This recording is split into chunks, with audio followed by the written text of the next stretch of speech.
I'm Fred Roeser. I'm a great-great-grandson of Wilhelm and Wilhelmina Stolley. This is the house that they had when they first came here from Germany. And we'll go into more of that a little later here, but right now, where we're located is in Stolley Park in Grand Island, Nebraska. We're right on Stolley Park Road, about the 2100 block. And you can't miss it, just on the south side of the road. When you come in here, this is the original Stolley farm, is what they called it. It essentially went from the corner of Stolley Park Road and Blaine Street. It went east about as far as this would be Pioneer Boulevard, and a little bit east of Pioneer Boulevard. Then it went south, almost down to Highway 34. So it's a pretty good sized piece of land down here that they had. And this was squatters' rights. They claimed this land before the Homestead Act of 1863. William Stolley came out here in 1857. He led the Grand Island Company from Davenport, Iowa, out to Nebraska. Now, when they got to Omaha, Wilhelm left the group and he went back to Davenport to get more supplies and the money that the Grand Island Company was supposed to get when they settled out here in this area. When he went back to Davenport, Iowa, he found out the bank had gone broke. So there really wasn't any extra money. He did have some money with him, so he got a few supplies and then came out here later to settle with the group of settlers. This is one of the original exterior walls of the house. You can see the logs in here, also the plaster and concrete that's been applied over those logs. And you see there's some grass in there, dried grass. There's probably also horsehair too, but that may have deteriorated by now for all the parts that you can see. This room right now is used as a dining room, but this room was one of the two original rooms of the original log cabin. This room and also the kitchen. We'll walk into the kitchen here in just a little bit. Everything you see in this room, as far as structure of the house, is original. These walls are log walls. They're extremely solid. Along with this wall here is a log wall. All four of these walls are original. In the ceiling, you can see the beams up here, and these beams are original logs that were put in here when the house was built. The planking that you see on top of those logs is the original planking. None of that's been replaced. Now, when the Stolleys raised their family here, it was Wilhelm and Wilhelmina, but then they raised 10 children. Of the 10 children, 6 were girls and 4 were boys. The 6 girls slept in the loft, and the loft is right above the planking you see here. It was like an attic, essentially. We'll show you that a little later. There's a mirror in here, and this mirror is an original Stolley piece. We think this is the wall it was hung on, since in William Stolley's book, he talks about the Indians would come up to the house and look in the window and see themselves. Now, Wilhelmina Stolley was a great cook. She baked pies and all kinds of baked goods, breads and things all the time, and she would always make extra. The reason she made extra is the Indians would come up and they would always take some. They wouldn't take it all, they would take some. The Indians were hungry, they were being starved out. White man came in, killed off almost all the buffalo, so they were starving. They needed some food. So the Stolleys were always friends with the local Native American population, so they would give them food, and then the locals would share in that the bounty. This mirror was sort of lost. It was in storage in my grandfather's attic for I don't know how many years. Essentially since the Stolleys moved out of this house in the late 1920s. It was put in storage and 2 pieces were missing. One of them was one of the little balls up here on top and one of these corner leaf emblems that's up there. Well, the leaf piece I found in a desk that I have that belonged to my grandparents. The little ball we didn't have, but Craig Lewis who's with the city of Grand Island, he actually created one of those on his lathe. So it's back looking the way it should. Now we did change the mirror in it. The old mirror was in very bad shape. So we have new mirror glass in there. Now we're in the kitchen. Now I mentioned to you that the girls slept in the loft. Now in order to get to that loft, they had to go up a ladder that was against this wall right here. And there's an opening up here in the ceiling that's about, roughly 18 to 20 inches square. They had to crawl through that and they would sleep up there. Now the kitchen was always warm because the stove was running, so in the wintertime they'd have some heat, but it probably wasn't as nice as our houses today. This kitchen, as far as like I said, the structure, the walls, the ceiling and everything in here are all original. If you look on these walls down low, you'll see a pattern down here, and this pattern is are metal panels, and those are around here. Those are original to the house. These cabinets and the countertop you see here are not. This was put in sometime in the 40s or 50s. It was when the house was being used by the state. Now, when it was Stolley Park, the caretaker for the park lived in this house. So that's probably when this countertop and these cabinets were put in. Originally, they wouldn't have had that. Now, according to Grace Carmody, who was a granddaughter of the Stolleys, she said they had a pump over here in the corner, and they would pump their water over there. We don't know exactly, but probably. She didn't live in this house, but she would visit over here. Now, we have a stove in here that's representative of what they would have had, and also this table. These are on loan from Stewart Museum. Stewart is very good at loaning us items that we may need to show in the house to make it look like what it did when the Stolleys lived here. This large brown cabinet over here, this is what they call a pie cabinet. When they would make pies, a lot of times they'd put them in a cabinet like this to keep them. It's wood on the front, but the side panels are metal, and they're perforated to let air flow through there, but the holes are small enough flies can't get in to get on the pies. Now, originally when Wilhelmina Stolley would bake these pies and breads, she would put them up here in this window, and you can see the window is quite thick. That wall is about 12 inches thick because it's a log wall. She would lay the pies and the bread in that window. So then if the local population needed some food, they would come up and grab some. This desk is William Stolley's original desk that he used here in the house, probably in this room where you see it right now. From when it started here in the house, somehow it traveled all the way out to Oregon, and then it came back here a few years ago.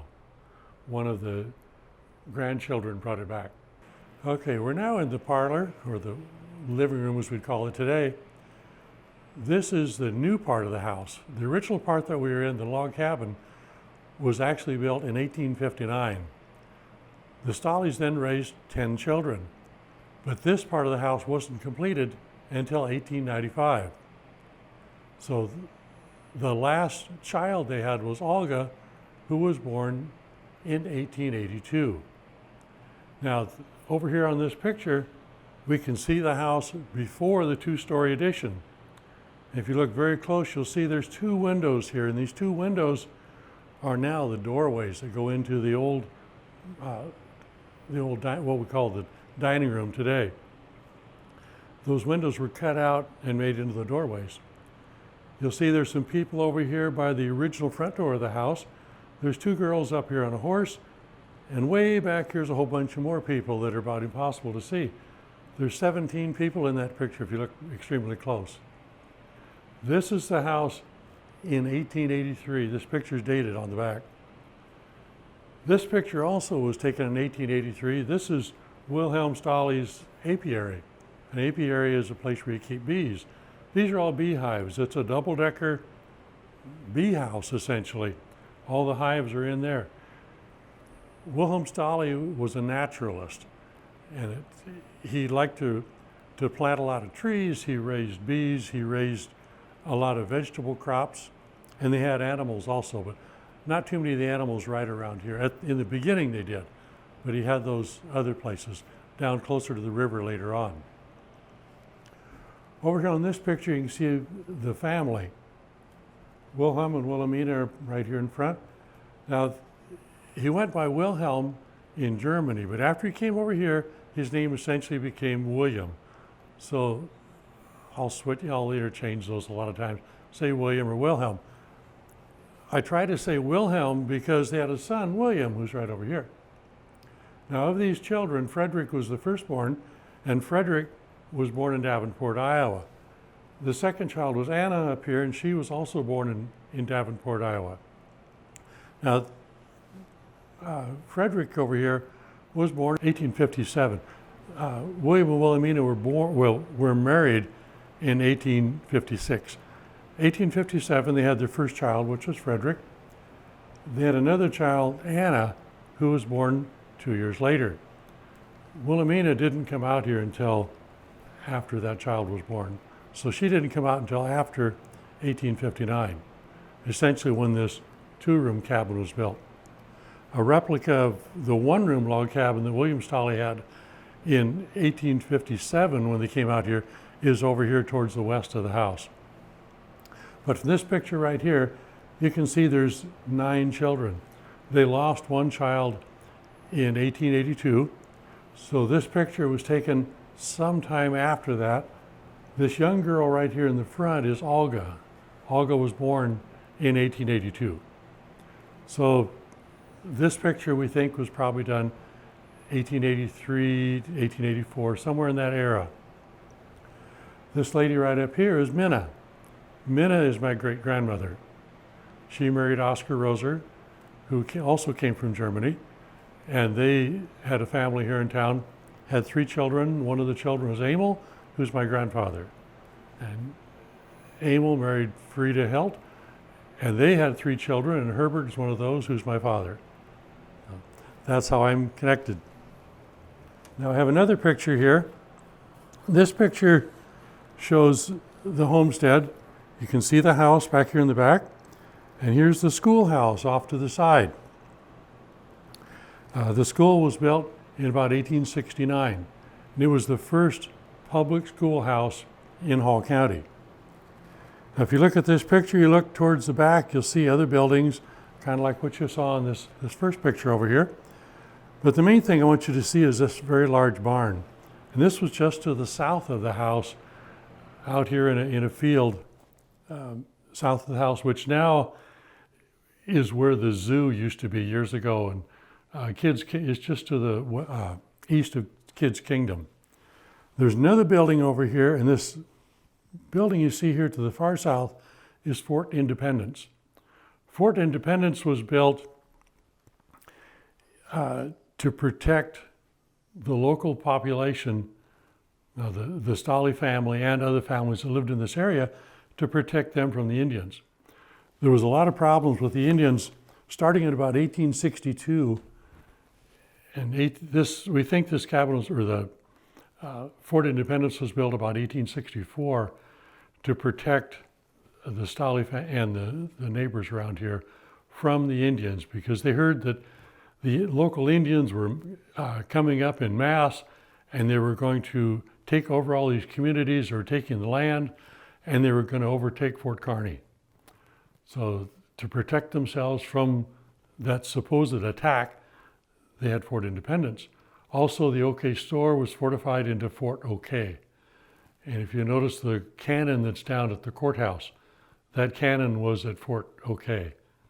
So that cannon was never fired. It's essentially brand new, never fired. They never had problems really with the Indians north of the Platte River. It was south of the Platte where they had all the problems.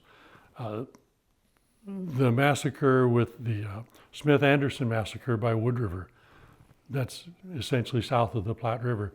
Down at Amick Acres, there's the Campbell graves, and those people were massacred by the Indians in the early years. Okay, the Stolleys were a musical family. They would sing and play music, and they had a piano that looked just about like this. This is not an original piece to the house, but they had one very similar to this. We have a picture that shows their piano that looked like this in this corner with different artifacts on top. Now we're trying to get those artifacts so we can actually replicate that same scene. But this is pretty close to what they had. Now there's a table over here. This oval table is an original Stolley piece also.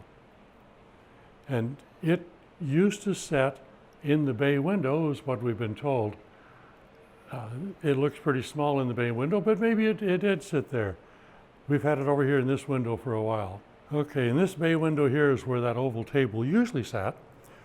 And like I said, that's an original piece of furniture. These two red upholstered chairs are also original to the house.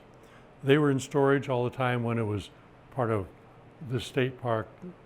And after, essentially we took over the house. When I say we, I mean the Hall County Historical Society took over the house. We brought the chairs back.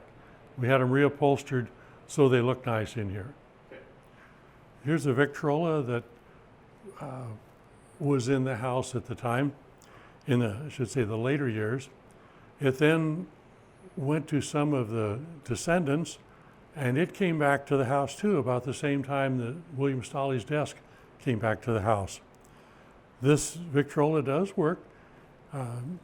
Right now it is kind of down for maintenance, but it does play, and it has little doors here you open up. And the sound comes out of this upper compartment, and the lower compartment is to store additional records. Okay, this is the master bedroom of the house. This would have been Wilhelm and Wilhelmina's bedroom, essentially. And here's their wedding picture over here in the corner. And this type of picture is sort of like the backdrops that they have today. If you go into someplace and like have your kids or grandkids' picture taken, they'll drop a backdrop in behind to give you a nice scene. With a picture like this is a painting, but the background was pre-painted, and all they would do is paint the people into the picture. So you would just sit for a painting. The furniture in this room here is not original to the house. This is all on loan to us. This is a rope bed, but this is representative of what they would have had. This cradle was on loan to us.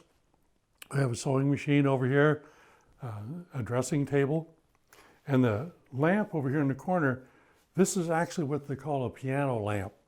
And the interesting thing about this lamp is we can raise and lower it. Yeah, it seems to be stuck. There we go. Okay, you can raise and lower this lamp. And this is actually an oil lamp. You would put kerosene in here and light that. And this lights up with the fruit on here. It looks really nice when it's lit up. Okay, we're now by the front door of the house and the stairway that goes upstairs. I've always been impressed by this newel post. I thought, wow, this is really a unique design. I thought maybe somebody carved this just for this house.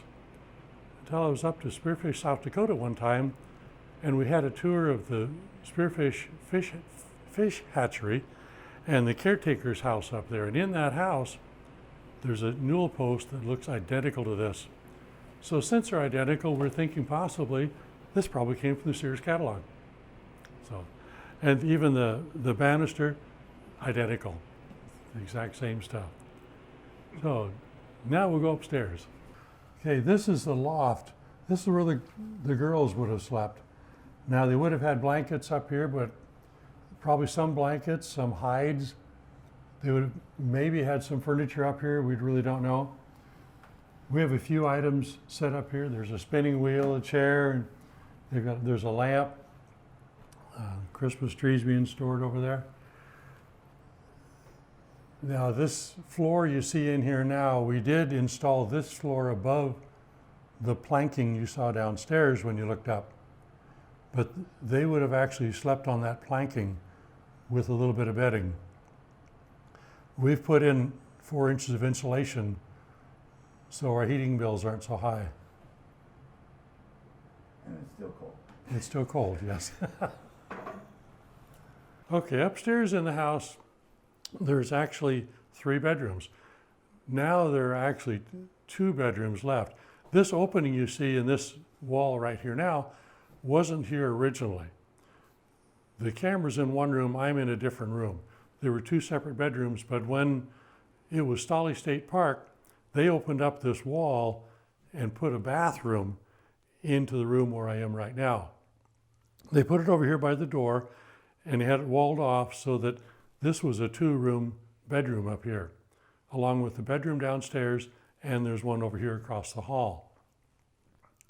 But originally, these were two separate rooms and one across the hall. So we had three bedrooms up here on the second floor.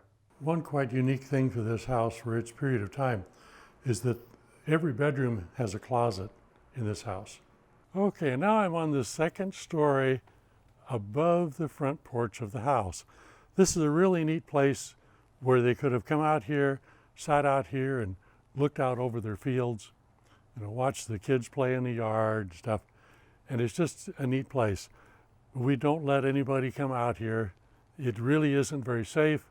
There is a nice handrail, but we aren't sure how strong this area is that I'm standing on. So this concludes our tour of the Stolley House, and thank you for watching our tour.